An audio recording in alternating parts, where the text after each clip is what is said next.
Hello, Raven family. This is Coach Michael Gibson. I wanted to go over some basic offensive principles.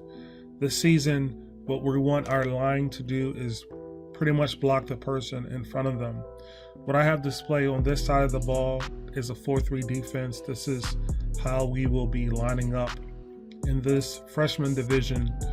This, on the offensive side, is called hole 1, hole 2. On the defensive side, this is called the A gap.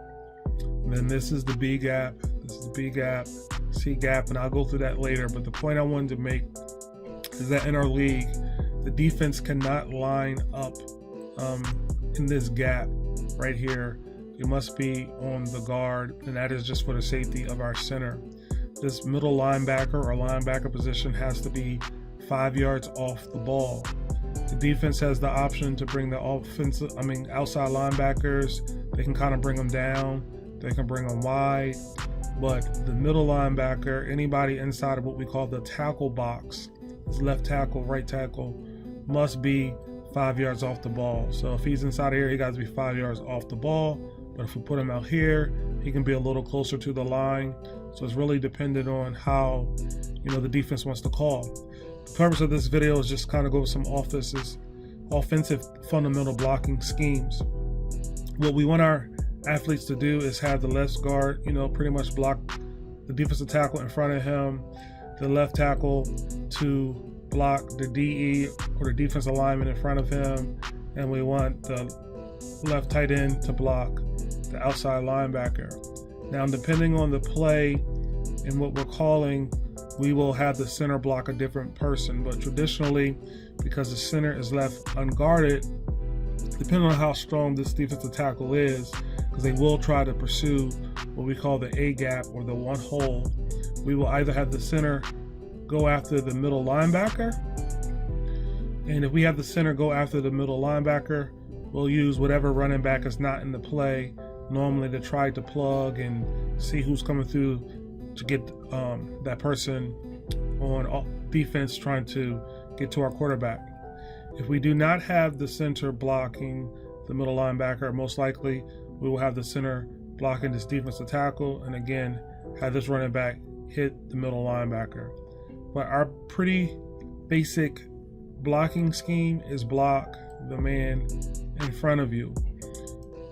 The running back, wide receiver over here, or running back, whichever we want to call him, we will have him either help block the outside linebacker if he's really aggressive and really strong, or we will have him get the basic cornerback.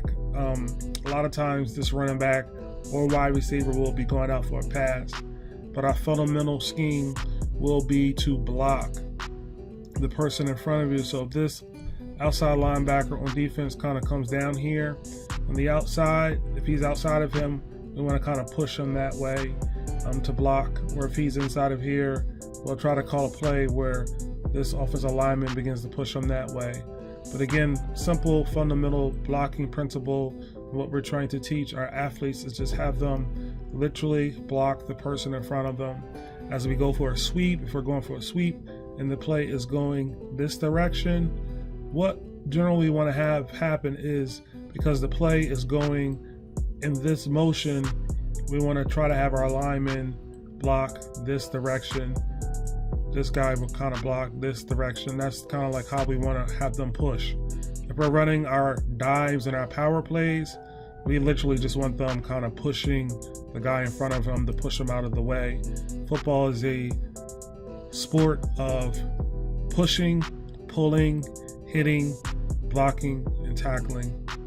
But fundamentally, what we are trying to accomplish with our linemen is to get them to block the person in front of them. So as you review these videos with your athletes, as we go through our practice, we will continue to work on these fundamental blocking schemes. I will have another video where I will lay out the letters for the defense, the gaps, but it's essentially the first gap is the A gap. The second gap is what we call the B gap. This next gap is called the C gap. This next gap is called the D gap. So it kind of goes letters for offense, alphabet for the defense, and that's our blocking fundamentals.